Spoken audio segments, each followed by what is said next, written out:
Shit yeah, dude, man. Welcome back to the Eclecticide podcast. We have Scott Jackson, the host of the Selection podcast, via satellite. I can Hey, see him. I can see him, but y'all can't because of the wonders of the internet. But that's how that works. So, correct. yeah, I'm looking awfully like 80s skinhead punk right now. I didn't realize what I was wearing before we started. right. It happens. Man, this thing is being wonky. Thanks for having me, man. I appreciate it. You did mine, Well, so I thanks. owe you.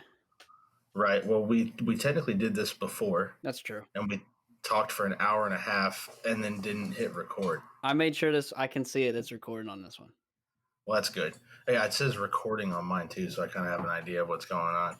Well, thanks for setting time aside because what you leave in the morning, huh? I leave in 4 hours, 5 hours.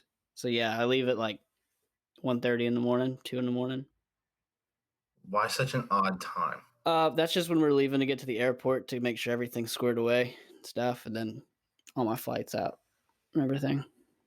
That'll be really fun. Well, for those of you who are just listening, Scott's in the army, and his podcast covers that, like his career in the army as of now, and has to follow, and some history points, stuff like that. It's a pretty good show. I've mentioned it before, and we passed the logos around in the episodes. But with that being said, we're talking about Scott leaving, so Scott's going on his first deployment, starting tomorrow morning, essentially, I guess. Yeah, roughly. The trip starts from there. But yeah. Well, give me a little breakdown of what the trip sounds like, or as much as you can, I guess. The trip is going to be a lot of stopping for no damn reason, just so they can get cheaper flights to get to places. But it's literally from one location in the U.S. to another, to sit for 2 days, to fly overseas to a country, to wait a day, to fly to another country, to wait 4 to 5 days to actually go to where you're getting to. That's like the And next week I have. what, you have to buy these tickets? So the wonderful, I don't know if all branches do this, but the Army does this very beautiful thing called they give you a government travel card and something for travel. And the way it works is, so you get this card and they're going to give you money to buy. So you buy, but they give you the money. And then from a separate check, they're going to give you that money back again to pay them back. So, that simple process that makes absolutely no goddamn sense. Right. You would just imagine, like, as far as like deployments are going, it would just be like, hey, there's a plane leaving now. Like, go get on that plane kind of thing, as opposed to being like, we need you to That's go kind serve the country. Fly back around all yeah, over the damn place. yeah, that's what you would think, but it's a lot more drawn out process right now and it's kind of different because usually one unit will go at a time. Like, so if you leave with a big unit, it's kind of more organized because it's planned out for everybody. Whereas when you have these few stragglers leaving at once, but kind of randomly throughout, you have to go through doing the process yourself. So there's not really any guaranteed slots. You have to get your flights as you can get them. Right. So, I mean, is it going to be kind of like whenever you showed up on base, you have a lot of processing whenever you get there? And all that sort of thing? I've heard there should be some, but it really shouldn't take too long because you already have all of it kind of done before you leave. That's what I've been doing the last 2 months I've been here. Is literally just paperwork, man. It's just filling out paperwork and everything you have to do. And when you get over there, it's kind of, they verify it and they enter it. They give you your gear, and that's where they'll disperse you wherever you're supposed to actually go. Right. I mean, I guess you can't even really say, like, I'm like, oh, well, that's fun, I guess, but I guess it doesn't really like, matter. It's like your job. Like, I mean, I leave for work on Monday, or, I leave to go back out of town on Monday. I'm not excited about that. I mean, the only benefit for me was I got that one decent podcast episode that 10 people listened to and really enjoyed. Dude, that was a badass episode. I don't give a shit if I was the only one that listened to it. I fucking enjoyed it. Oh, the people who listened to it actually thoroughly enjoyed it. I thought it was covered very well. But, I mean, at least out of this, you'll end up with a probably a lot of content, and that's something that as podcasters, you need is those life experiences, is something to keep on talking about. At least if you're not doing like an interview platform all the time.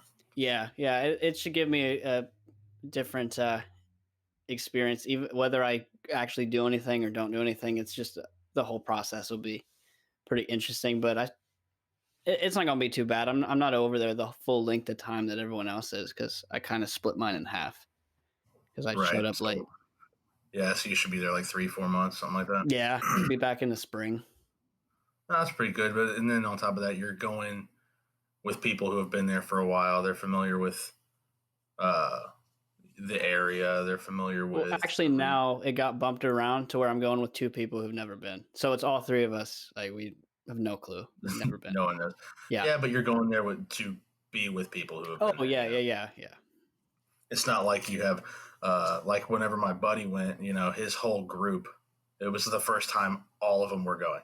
So they went to Kuwait, and none of them knew jack shit about it. Yeah. And he's just like, oh, well, that was culture shock, but that was a little different too. He wasn't, uh, special forces unit or anything like that. They were just on base somewhere and screwing around. I mean, but he was in Kuwait, and that was probably I want to say probably 08, 09. So it was actually pretty calm around there. Yeah. Yeah. If it was 0809, that's not a bad place to be, especially considering the alternatives around that time where you could have ended up. Oh yeah, For like I sure. mean that dude, he lucked out. He was at Fort Hood for 4.5 years before he got deployed. I was like, how are you just living at the largest deployment base in the country and not going anywhere? I'm like, are you that fucking retarded or what? No, you'd be surprised, man, because there's people up here that like they get annoyed that someone like me who's literally been in for I- I've been here 3 months and I'm already deploying, and they've been in 7 years and have never been sent. It's just a matter of when you're there and what the mission calls for, kind of thing, you know? Yeah, I mean, it's still kind of weird to me though. Like, it's just like how that is. I mean, I guess it's just like anything else. You need people working here and people working there, but it's just odd the breakdown, because I'm sure you work with several mechanics who have been in longer than you had, just haven't gone anywhere, Yes. you know. But would you say that like, you go through basic and stuff, and even you talked about it, like at a certain point, you're just kind of like, I'm not really crazy about being in the army, and then all of a sudden you're just like, no, I kind of want to go use my training. I want to go get in the shit, you know, like, or is everyone just itching to go, or No, no, it kind of everyone's different. Like I know people who want to go. There are people who think they want to go. Like I have a buddy, and all the way through basic and shit, he'd always be like, "Yeah, man, I really think when I deploy, I just really want to travel." So, and he's National Guard, and surprisingly, National Guard will deploy a good amount. And so he's like, if I ever get the option, I'd like to deploy, see the world. And then he got his orders like 2 weeks ago that he's going to be leaving out next year. And I called him. He's like, "Yeah, I don't really know how I feel about it anymore." I'm like, yeah. So whenever people get hit with that piece of paper that says they're going, people have different reactions. So some people don't want to go. Some people will do shit to get out of going, and like they'll mess up stuff. And that seems kind of shitty to me. Like it's your whether you want to do it or not. Like you sign the paper, just do your fucking job. You know? well, that's always it's always a chance. That's why it wasn't for me. Sounds bad. I guess I'm not that noble of a person. That's why like being a fireman or a police officer or first responder, nothing that really interests me because like I don't really want to run into my own burning fucking house, let alone someone else's burning house. Yeah.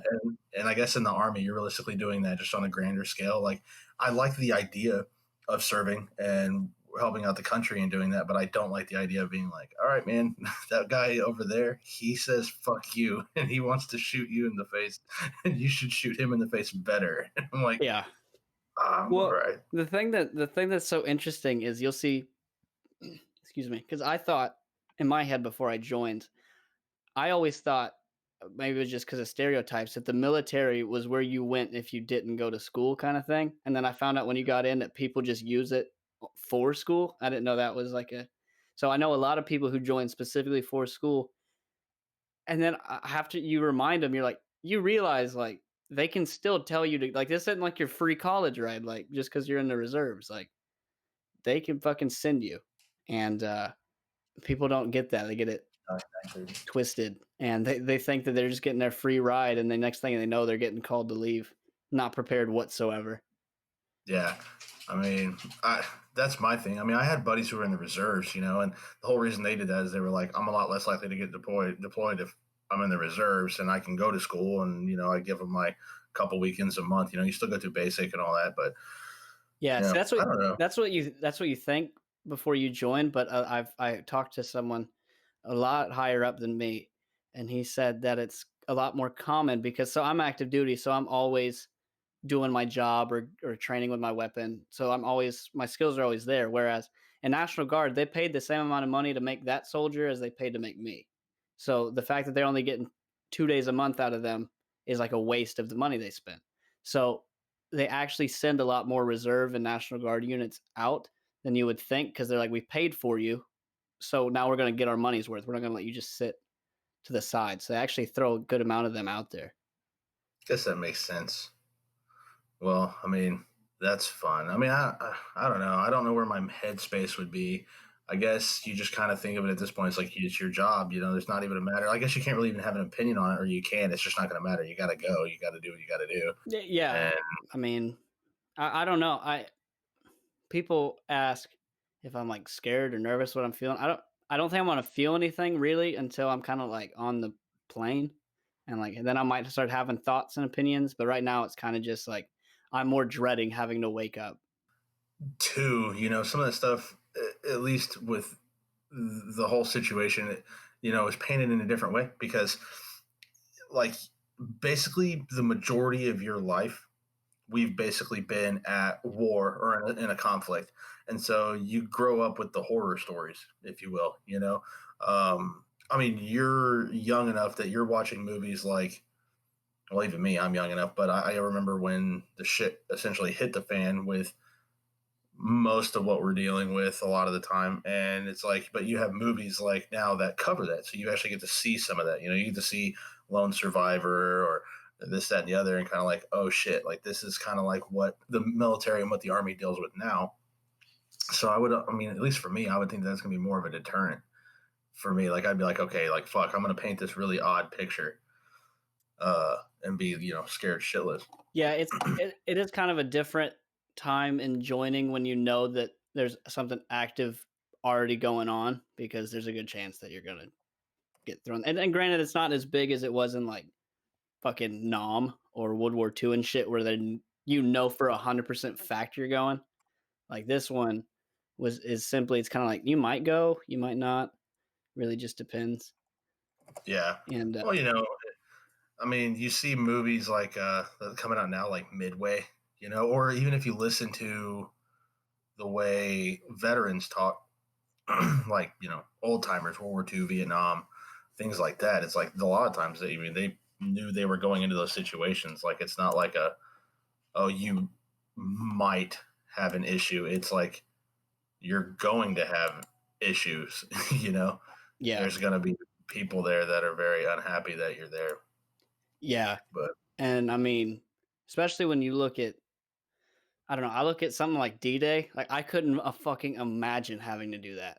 When I think of stuff of having to do, I think the most fucking panic would be to be on one of those damn cargo ships just dropping you off, and you're just now you're going to the front, and you can just see this fucking mountain of machine guns. You're like, well, fuck. well, that's my thing too. Is like, with you imagine that conversation where you're all like just like hanging out, and your CEO just comes up and he's like, "All right, guys, here's the deal. They're gonna have a shitload of firepower pointed right in your face, and we know that, and we're going to try to bring more firepower, but there's no way." That's why it's odd that people think of like the changes of war from like colonial era, where a bunch of dudes just essentially lined up in front of each other and pointed muskets and were just like, I might hit you, to World War II, which in that case they're basically doing the same thing. Trench warfare wasn't much different. It was just that you had to get into a trench because now our guns are a lot more accurate and we have grenades, to where we are now, which is like we're trying to minimize the amount of face to face to neutralize most situations. Yeah, World War II. That like especially that day because like World War One. was a lot of just that one was probably the most brutal war in a sense because it was like you were talking about trench warfare. You're literally just sitting in dead, rotten feces for fucking weeks on end until you run to the next trench and then sit in that some more. And then people die and they throw gas. So like I couldn't imagine going through that. But in World War II, when your countries and that was kind of a different time, I think. I think that's why it's so interesting, is that was the first time the US was kind of attacked and thrown into some shit like that. Like it was like we Yeah. got fucking way sucked in. And having to do D-Day where like you're attacking this beach where they're all looking down on you, they're like, guys, we're sending you here so that way people can come in from the back. So you're kind of just here. So that way they just unload all their ammo on you. Our bad. These guys are gonna come around the back. I'm like, fuck But that. it's for the greater good, you know. Well, I mean, I don't know. I'm sure you've seen fucking Saving Private Ryan, dude. That opening 20 minutes. Holy shit. I couldn't imagine. I could not imagine doing that. I don't know. Like that's I watched a video of some people who were actually at the Battle of Midway. They brought like all these vets that were actually there and let them watch that new movie Midway. Mhm. And like those dudes were just like stone faced watching it and were just like, yep, this is not something that I care to relive. You know, like why I would fucking imagine not. Like, you know, that's like if you were like, hey man, I saw you almost get hit by that bus. Good thing I videoed it. Do you want to sit down and watch it for an hour and a half? You're like, no, because it was nerve wracking now and it's shitty then too. Especially when they went in with 62 people and 4 of them came out and they're just watching it Mhm. like, sweet. They should do like a war movie about like something shitty like Grenada. I think it was like what 10 minutes or some shit. I want someone to make a movie about that Swiss Army troop that accidentally invaded Rome or whatever the fuck it Where was. they fucking just accidentally walked in the border. Yeah, and the country calls calls Switzerland. Is like, hey, what the fuck did we do? And they're like, what do you mean? Like, you invaded.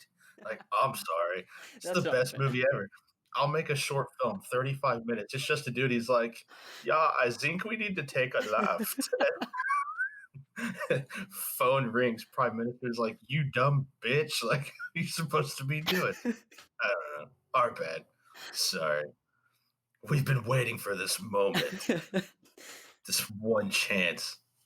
Yeah, man, Get it. you gotta pick that one. You gotta pick shit. Wasn't fucking was it Desert Storm or Desert Shield that was like fucking 12 hours because they just went in and kicked dicks for fucking the whole time and just completely wiped them out.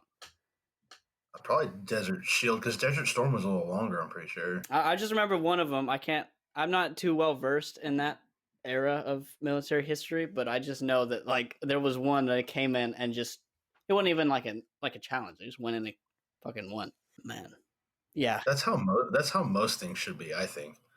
Just go in, kick a lot of ass, and then just leave. You know, I mean, like, go ahead. that's what some of them do. Like that's like a whole Navy SEAL. Like a lot of what they do is just direct action, which is just fucking kicking in doors and blowing bitches away and then going back home. Yeah, but then they have to do it a lot. Like we should just do it on a grand scale. Yeah. Just, Like, I I mean, don't know. they all got different things. Like Green Berets have a completely different mission than Navy SEALs, so they don't kick as many doors in. And I mean, they do, but Navy SEALs are only like, this is a target. We're gonna go fuck their face up and then go back home. Like, Yeah, but Green Berets get to wear a cooler hat. oh, the fucking beret.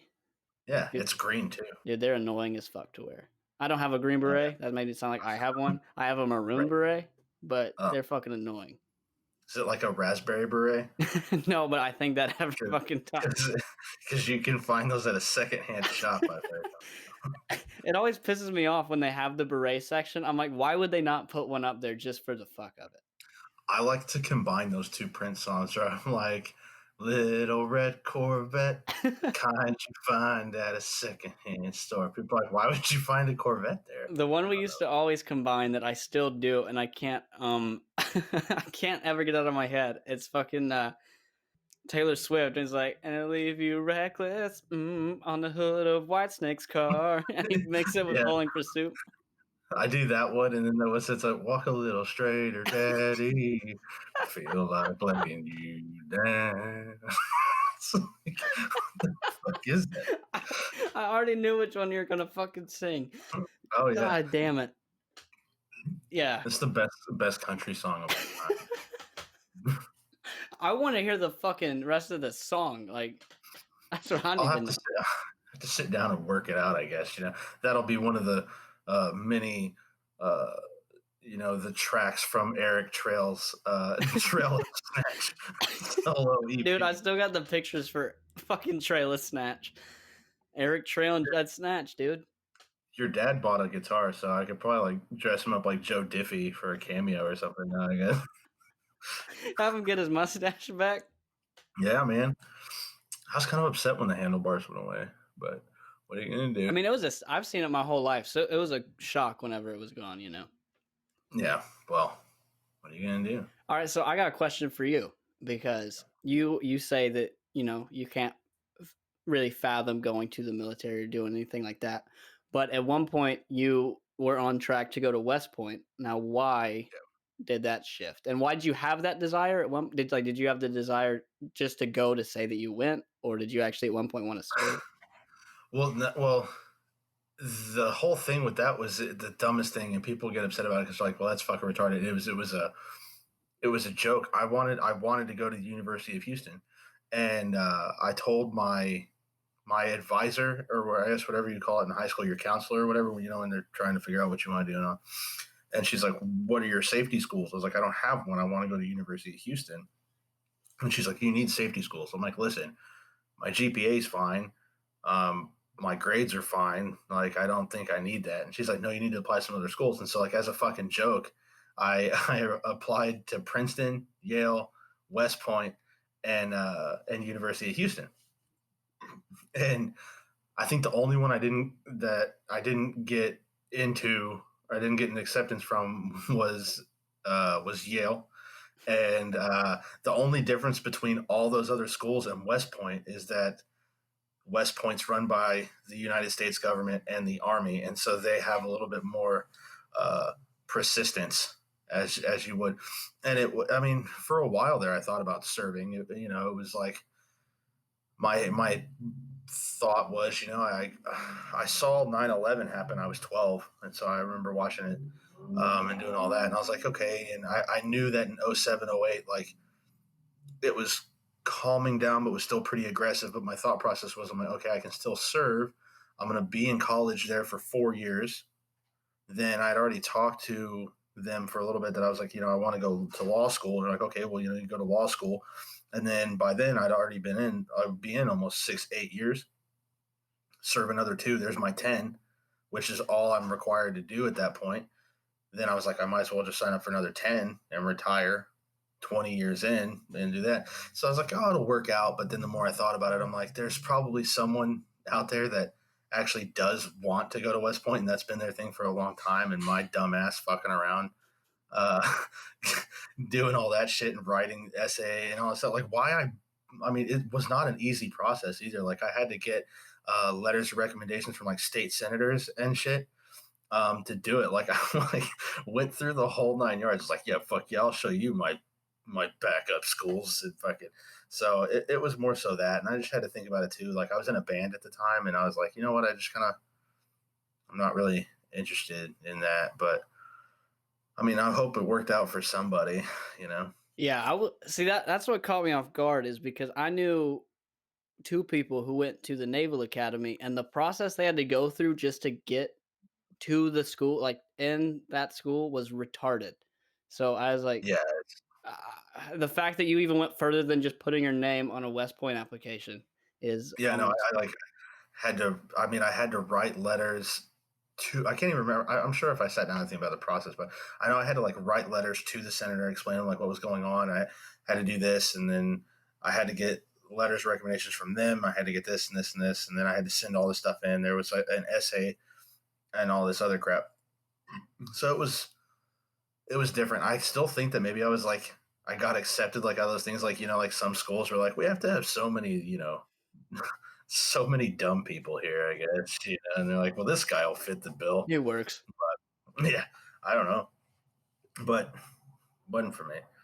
I don't know. I mean, I guess like my grandfather served, my dad's dad. Actually, both my grandfathers served. My great uncles have served, stuff like that. But it's just like it didn't. I mean, well, two of my great uncles went to Vietnam multiple times, and they're okay, they're fine. But it's just I don't know. I guess I'm just too selfish to just be like, I'm gonna give up some time and go do this. I do like the training and stuff, but I also know that I'm not too proud to know that like I'm like mentally I don't know if I would handle boot camp that well, or if I would handle anything past that. Just because, not because I wouldn't like freak out and cry or anything. I might. I don't know. I just like stressors. I don't really tend to handle real well. I tend to get real flustered. So I was like, no, it's probably not going to be a good idea. Plus, I'm lazy. I just want to sit down. It's definitely a culture shock once they start fucking yelling at you and shit. Yeah, I don't like that. And it's like I'm not like one of those tough guys who'd be like, "Well, I'll fucking slap a motherfucker, yell in my face. I'm gonna yell at your face." I'm like, no, I would get fucked with because they would yell at my face, and I would just be like, like no words right now. I'm just gonna go over here now. Nah, I was saying this on earlier episode I was doing. It's like you're gonna get fucked with no matter how good or bad you do. So like my tip for someone going in, like if I was gonna go back in, it's like don't even give a shit. Like don't you people overthink like what they should and shouldn't do because they don't want to get in trouble. You're gonna get in trouble either way, so just fuck it. Like Yeah, it doesn't I really guess matter, honestly. it's just the whole thing's fucking weird. I mean, I'm really surprised that you went. I mean, I understand why you enlisted and stuff, but it's just like it was kind of abrupt, you know. Yeah, and it was a little different. I felt because I was already 5 years removed from high school or whatever, and already had a job and a home and fiance and shit. So it's a little different than just being like dumb and 17. Yeah, I don't know, man. But I mean, there you are. So you've got 3 more years or something. Um, yeah, July 22nd, 2022. Yeah, But who's counting, right? right. And unless you re up, and then you'll be, you know, another 5 years. No, but actually you can re up. So let's say I've done 3 years, right? And then I re up for another three. It cuts that, it doesn't add on to your initial contract. So I wouldn't have to do my final year and then three more. It would just be three more in total. So a lot of people do that where they like, you can start re-upping after when you have 18 months left. So do like a 2-year contract and like change their job or some shit. And they'll just ride out one more year in 6 months and then get out. So there's I kind of think finesse it. I think I'd be like more apt to go in if I knew if I knew I was like I'm gonna be a drill instructor. So I'm like I stay here stateside, I train people and yell at people, or to be an instructor. Like I'd be like, yeah, okay, that's cool. Like I'm gonna be here hanging out. That's cool. Yeah, you have But to you got to be, I believe it's E6 or above, so you got to be a staff sergeant or above if I'm not mistaken. And you literally just get picked. Like if you have to be within the top 10% of your job itself as far as physical standards, your aptitude, and that's how they just kind of pick you. They're like, "Yep, you're doing this for 2 years now." So, I always feel like staff sergeant is what like a wizard should be called in the military. a wizard. Yeah, like if Gandalf was in the army, he'd be a staff sergeant. Yeah, I could Yeah, see that. yeah. It's just how my brain works, I guess. I don't know. I don't know, man. Like basic training, like looking back on that kind of stuff, it's funny, man. Like some of the shit you hear is the most ridiculous shit. Like you watch the movies and they say some outlandish stuff, you're like, there's no way they say that in real life. And then they start fucking saying it to people, and you're like, oh my god. Like Yeah, I watched a dude get fucked up for having cross eyes. Hilarious. yeah. They told him he's like he literally was not looking at this drill sergeant at all. It's just fucking eyes were fucked up. So he's looking straight ahead, and this this drill sergeant goes, "Why are you fucking eyeballing me?" So he's like, "Drill sergeant, I'm not." And then the drill sergeant came around and saw how crooked his eye was and was like, "Oh shit, he probably wasn't eyeballing me. He's just his eyes are fucked up." But then he was already flustered by it, and he went, "God damn it, put your fucking eyes at attention. Stop fucking looking at me." He's like, "I can't. My eyes." He's like, "Just fucking drop." This man started and shit. It's not good. Yeah, I don't know if that's good. He might have killed himself. He Who knows? Well, if he didn't do it by that point, he's probably all right. There were a few people that tried to kill themselves at basic. I knew a dude in junior high, and he had a lazy eye. Oh, it was and yeah, it was a lazy eye. And his name was Craig. We called him Crooked Eye Craig, and he didn't like that. Yeah, we had another dude who had a really big forehead and he looked like a whale. And so anytime he had to say something, he had to go in front of the entire company and go, "Brrrr." God damn it. So yeah, when you see like the beginning of Full Metal Jacket, I was like, man, it's 2019, dude. It's gonna be calm down. Nah, man, they'll still fucking run up on you so hard. Well, like whenever you get to where you're going, are you still just gonna be doing mechanic and shit? You should be like changing out windshield wiper blades and oil changes and rotating tires. Dude, I haven't even touched the fucking vehicle since I've been here. I've changed 2 batteries since I've been here, dude. That's pretty sweet. Are they heavy batteries? Yeah, they're pretty heavy. I mean, they're not any heavier than the ones y'all use on those GPSs and stuff. About the same. Yeah. Um, Well, yeah, well, because I've just been doing paperwork to literally leave the whole time that I haven't had even time. And there's all the unit is deployed, so there's nothing to work on. Like, there's nothing to fix. So you kind of just sit there, and every now and then they're like, "Hey, fix that battery," and I'm like, "All right." Or they'll be like, "Hey, go check this." I'm like, dude, I don't even know what that is or where this is. I haven't done anything. They're like, oh, never mind then. I'm like, what the fuck? can you show me? So now they throw me over there and they're gonna be like, thinking I'm just fucking ready to go and start working. I'll be like, hey man, I got general knowledge working on civilian cars and I changed 2 batteries. So you got Yeah. batteries? I'll fucking Or are there Humvees like civilian cars in the sense that they have like a diagnostic computer? Like you're like, oh no, the fucking check engine light's on. You just like plug it up and you're like, oh man, P322. yeah. God damn it. There's kind of a thing.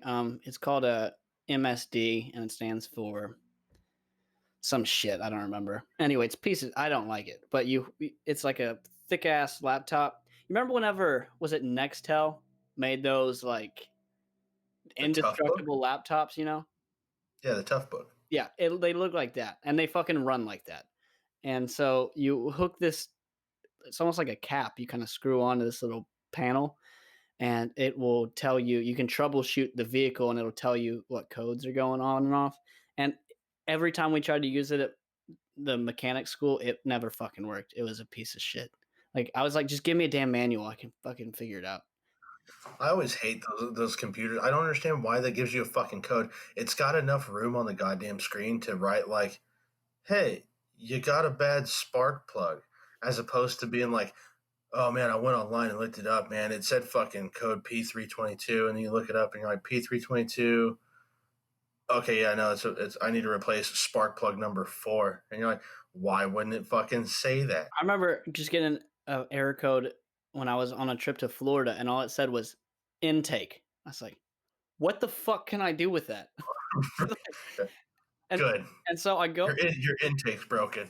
yeah, and I asked the dude in fucking Georgia, whatever fucking town I was in. I was like, hey man, do you know what this code, like what the fix is? And he went, I don't even know what an intake is. It's like, why the fuck do you That's work here?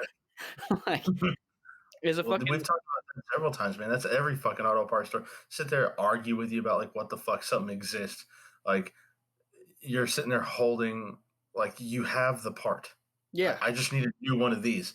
No, those it says here in that doesn't go on that car. Right? It does because it came off of it. And then you argue with them. You're like, just fucking give me the part. I have like the worst situation because my truck's a 76, but the motor's a 1997. So as soon as I walk in, they're like, what can I help you with? I'm like, I need this part. What vehicle? I'm like, irrelevant.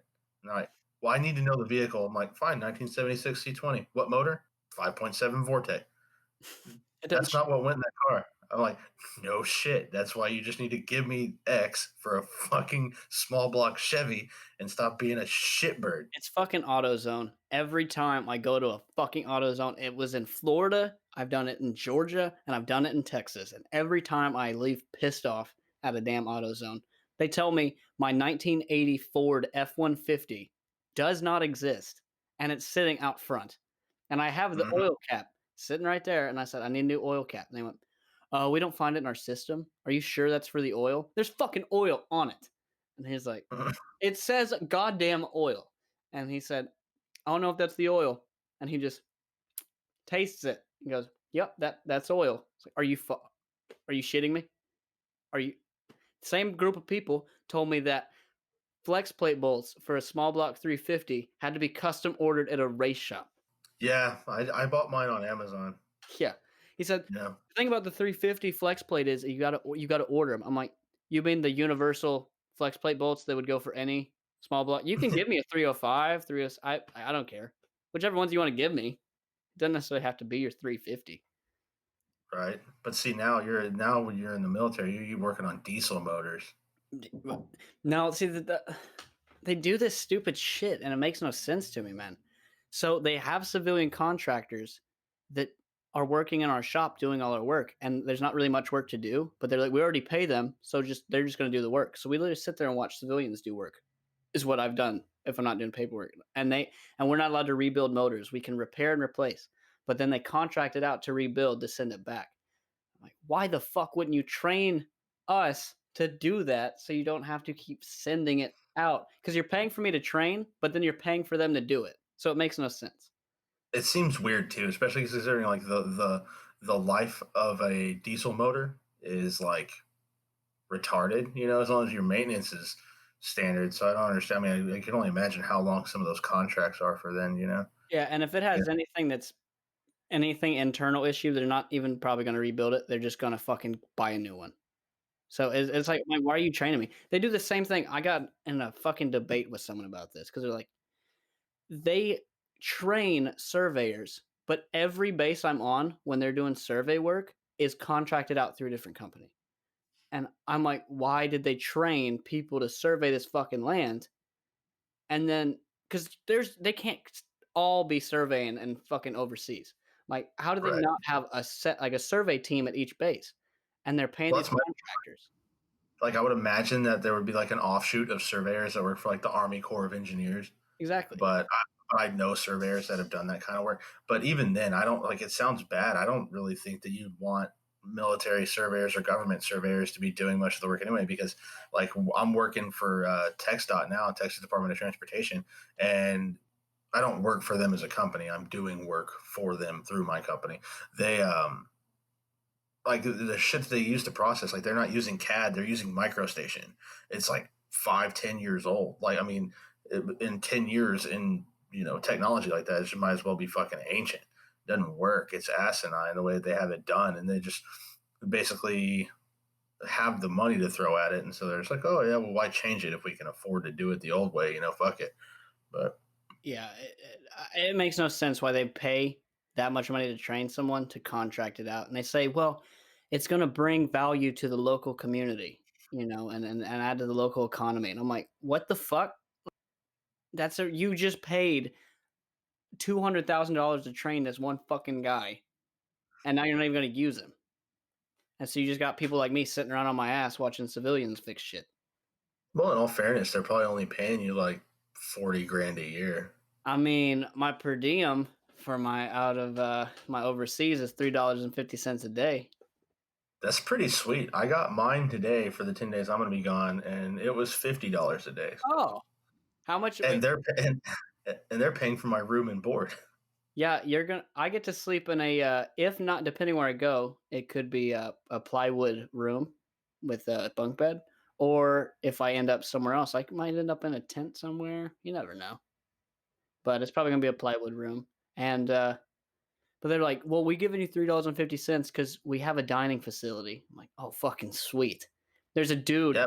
who's overseas at a place that's like fucking mellow, getting $100 per diem a day. Well, what about whenever you like before you get overseas, like when you're doing all these connecting flights and you're just like, yeah, $3.50, like you can buy like half of a magazine. Yeah, dude, I can't even buy a bottle of water. I was just at the airport dropping my wife off today, and it was like $5 for a bottle of water. I was like, dude, I can't even swing that. And Save the receipts and write it off as a tax expense.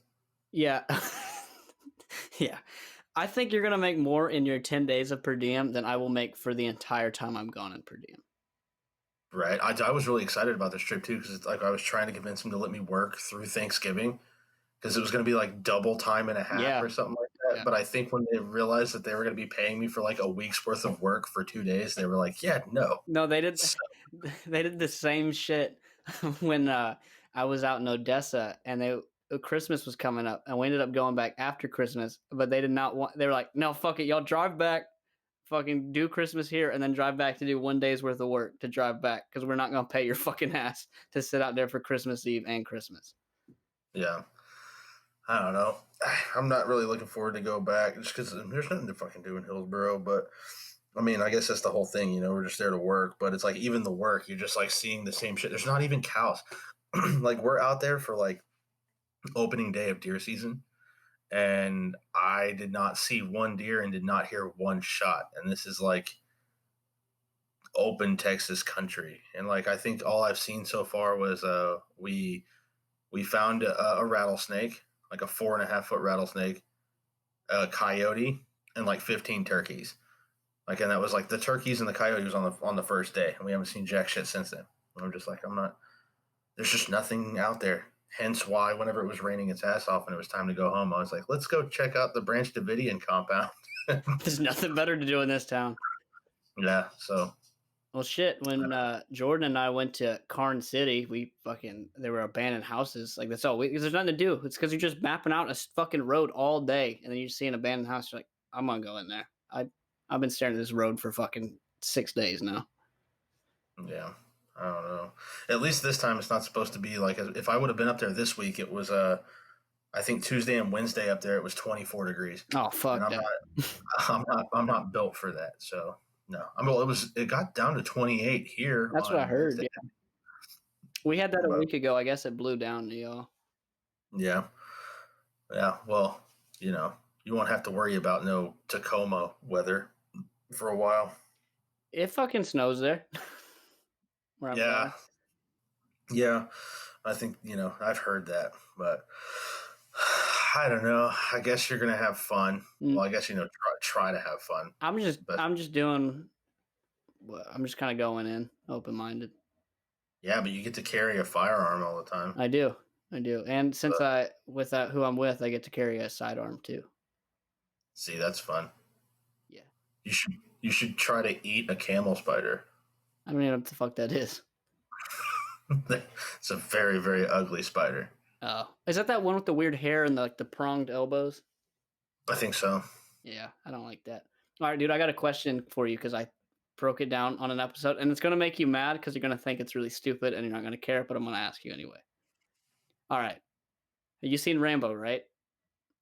Yeah, You've seen John Wick, right? yeah. Who are you taking? Because they're like the two ultimate like fucking action heroes, and I broke it down for an entire episode of the pros and cons of both of them. Well, did Rambo do something wrong to John Wick? That's such a good question, dude. I didn't even think about that. Like what starts the See, because I had that same thought. Was like it all depends on what starts it. Because Rambo never did anything like with his own emotion. He was just doing it because he was like wrongly accused. As like I'm just trying to fucking survive. Whereas John Wick was coming back for revenge and shit. It's like yeah, like vengeance is is a very big driver and motivator. see, but here's where I thought it could hurt him because whenever you do have vengeance, that can also make you make some very brash moves without really processing what you're doing too. Right, but at the same instance though, like John Wick's going to be a more cerebral attacker than say Rambo. I mean, unless you're like looking at like the new Rambo movie and stuff like that. Like, I mean, he's big with like booby traps and stuff like that. But John Wick's quite aggressive. This is quite the aggressor, I also and I would be willing to argue that he's probably better with a firearm than Rambo. But here's the thing. I think a lot of it would hinge on the environment where it takes place. Because everything John Wick does is urban based, but Rambo, he's Green Beret and all that shit. So a lot of his stuff in the woods, he can fucking get a bow and hit you or get fucking a stick and knows all that kind of crazy shit. I would assume anywhere that those two would meet would be closer to an urban area than forest. That's fair. See, I gave the driving edge goes to Wick because that's important. Like he can fucking drive his ass off. Yeah. But I would give the ability to use weaponry to Rambo because he knows how to use all of it. He can use a bow, he can use a fucking staff, he can use a machine gun, a pistol, all that. But it's outdated. That's fair. But on the Like his training of it is outdated. this was my argument for Rambo. Why I thought he would be better because if you watch the first John Wick, right, there's separate moments in that movie where he literally they had the scope on him and could have shot him, but they chose not to. Like he would have been dead 3 separate times in that movie.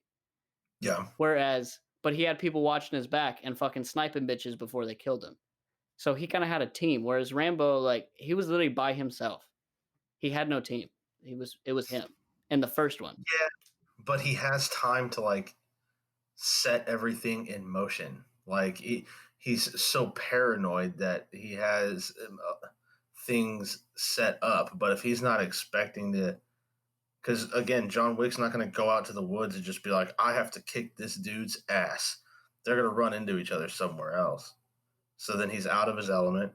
He doesn't have, like, he just doesn't have the comfort level. It's just not happening. I don't see it. I don't know, man.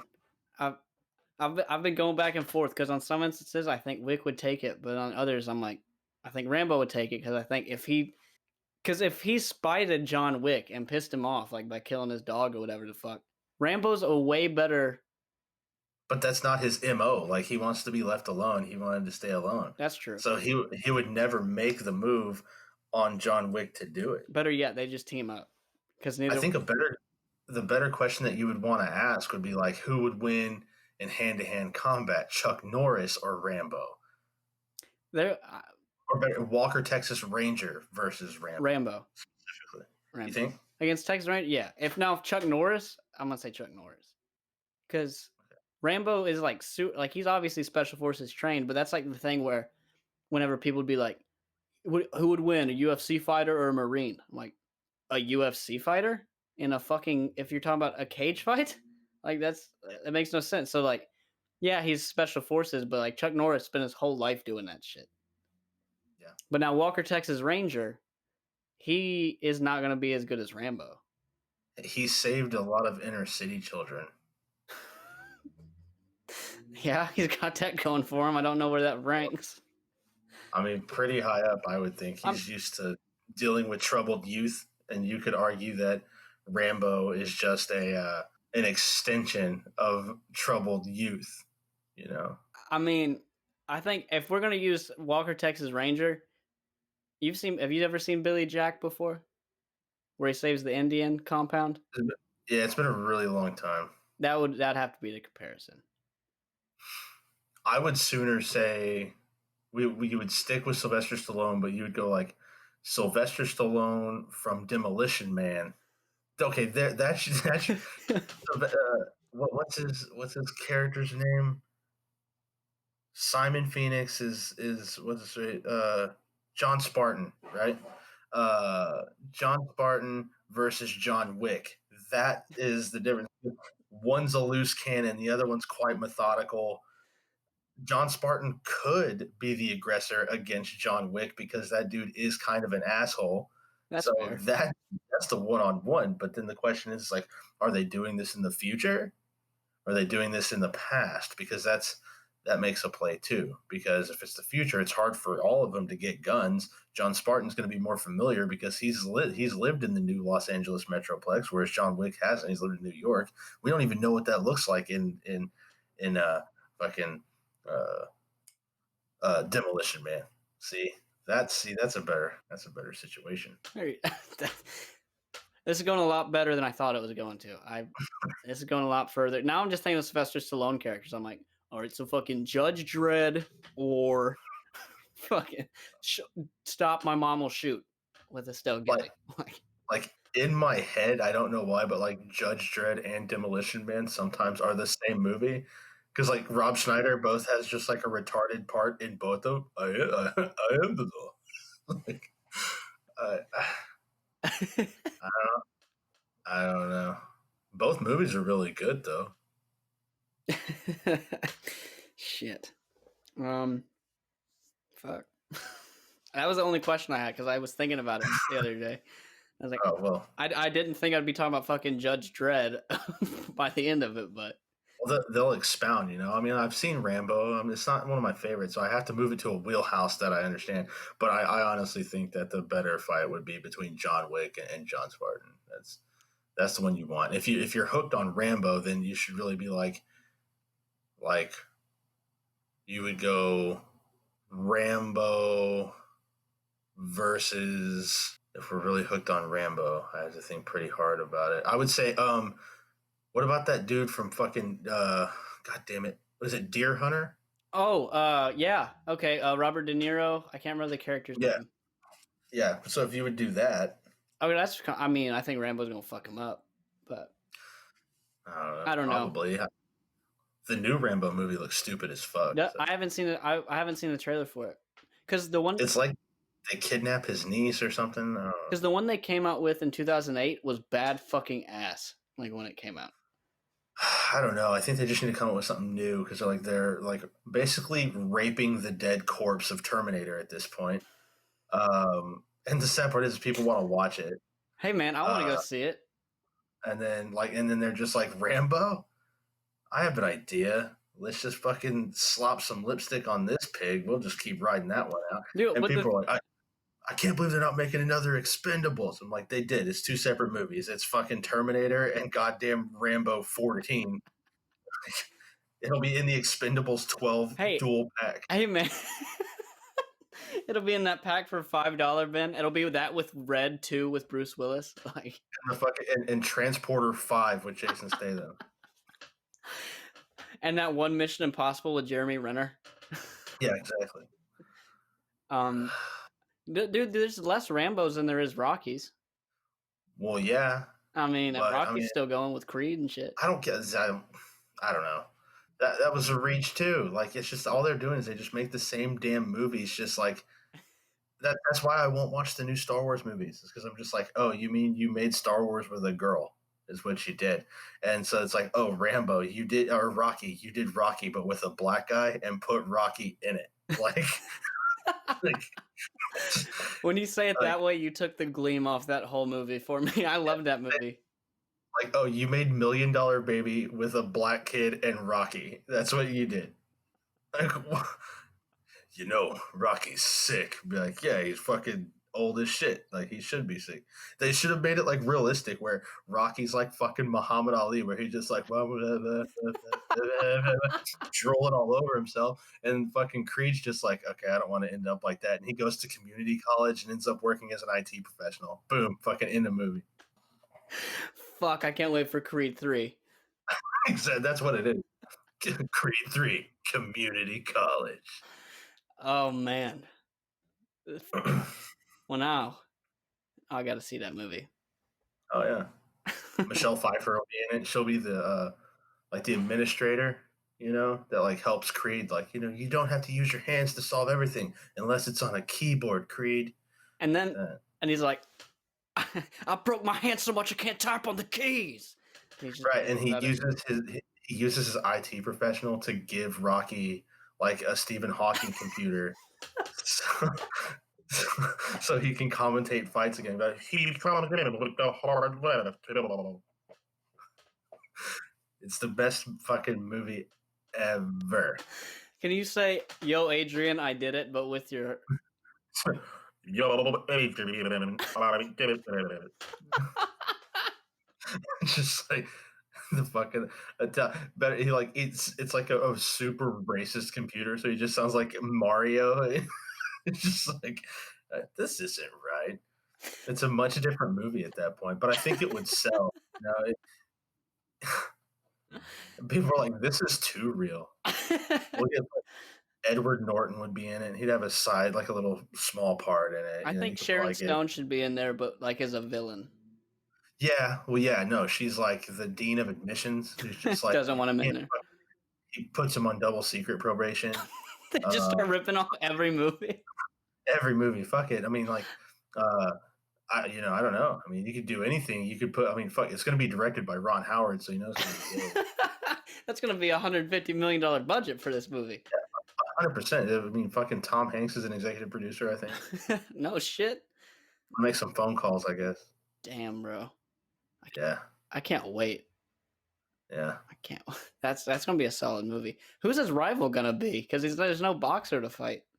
Right, they're gonna have a coding competition at the very end, like versus his professor, who's like on the side of the dean of admissions, but it's always secret, like pulling for him. And so, because it's an IT class, better yet, instead of going to community college, they go to No, I was gonna. I imagine the myitcareer.com. end of the movie is him literally getting the printout piece of paper diploma. Like it's not even a Right. Yeah. college enough to get a full diploma. He goes to University of Phoenix, some shit. DeVry. Remember, you had that friend who went to college in Arizona, and I was like, "What if he fucking misunderstood?" And his uncle was like, "No, you can do that online, man." And he's like, "Oh, he's too embarrassed to come home, so he just stayed there and did his University of Phoenix shit online there." He started to be like, "Yeah, man, I'm living out of state now. I'm at the University of Phoenix." I'm like, "We can do that at home, buddy." Yeah, I was gonna get really dark with it too, but never mind. Nah, that's fine. I was gonna be like, "Oh, that's like." He realized he did it wrong, and he stayed up there and finished his degree, and then got so sad about it, he killed himself. He's like, "I'm a fucking idiot." If they only knew. Right? They're on to me. That's a bummer, but what are you gonna do?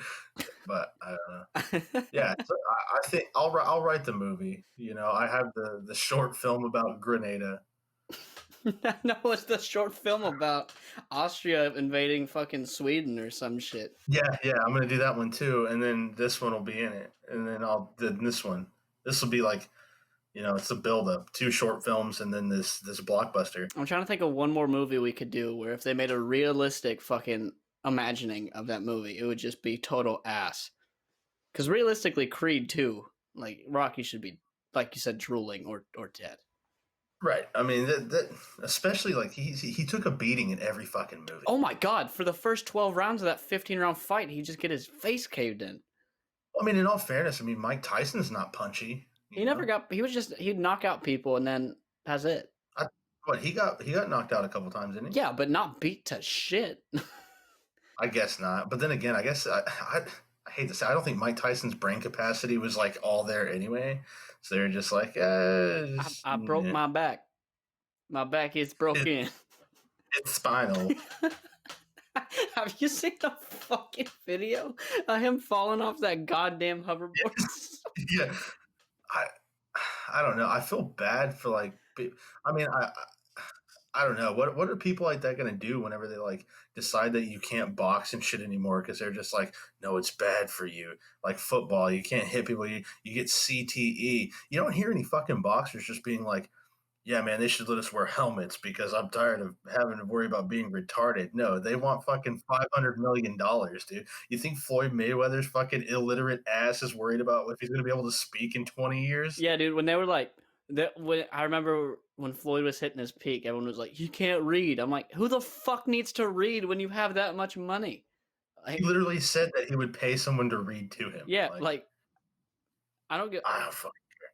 Like I like to watch that on YouTube where they ask comedians questions, and that's one of them. They're like, "Would you take fucking $20 million to or something to be illiterate?" And I was like, "Yeah," in a heartbeat. Right? I don't think. I mean, I really don't. I guess I think it's one of those things that you don't realize like how much you read until you can't do it. Like, yeah, but 20 million. All I would want is someone to set me up with some land and fucking property. That's all I'd want. for $20 million, I'll pay a tutor to come over and teach me how to read. Shit. You just broke the fucking game. And then when you make that movie, I mean, well, I mean, well, never mind. I was like, well, I guess in my head, I just figured that Creed was illiterate, but I don't know. That might have been racist. I really don't know. I don't know. I don't think it's racist so much as it is like regionally prejudiced. Well, his girlfriend is going deaf, or his wife, right? I should say, is going. So is Mark McGrath from Sugar Ray. Is he in real life going deaf? Apparently. That's odd. Yeah, shit happens. What are you gonna do? I don't know. I don't know, man. Well, that we hit an hour. The last 30 minutes of that was just a shit show of good ideas.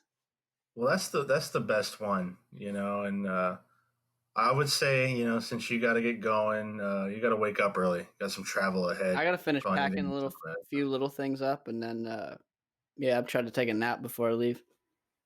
Well, all right, man. We'll leave it at that then. Well, Scoochman, take care of yourself while you're gone. You know, don't do anything stupid But I more have than to. you're required to. You want me to follow Forrest Gump's footsteps? How do you want me to not do anything stupid, but not run after people if need be? You can 100% get shot in the ass. That's fine. Anything other than that, though, is just problematic as all hell. Yeah, you'll know. But You'll know if I get shot in the ass because I will shoot myself in the head before I fucking come back with an ass wound and let y'all why? roast me. You're gonna come back and get a fucking Purple Heart and a goddamn buy you a shrimp I'm boat. gonna get to meet LBJ. Fuck yeah! I don't know about that, man. They just take me to his fucking gravestone. I'm like, sweet. Yeah. Well, the people here at the Eclecticide podcast, thank you for your service, and we'll be thinking and praying about you the whole time you're over there, and we'll be ready for you to get home, man. So I guess enjoy your safe travels, and if you can find a way, try to record some podcasts while you're over there. Yeah, man. I'm thinking. I might try to get a little mini recorder or something, try to figure something out, or at least I want to write my like a day to day thing, kind of like a little journal. So Right. That'd be cool, man. Well, thanks for being on the podcast. thanks for having me, man. I appreciate it. And this one actually recorded, so it's fantastic. That's good. So I think what we're going to be releasing these on both the Selection Podcast and Eclecticide. Yeah, I'm gonna send it to you, and you can drop it. Mine's gonna not end up dropping soon. It's gonna drop like way later because I've backlogged so many episodes. So this one Well, will that works. drop as like a bonus episode in fucking February or some shit. Like, Right. And then at the same time, I'll just recast mine. So this one, guys, you'll get to hear multiple times. And it'll be a little bit before I drop this one, too, just because I'm going to do an intro and an outro and stuff. But I think we're good to go, man. yes, sir. Thanks, and have a good time. I will. Thanks for having me. This has been a Rhyme or Reason production.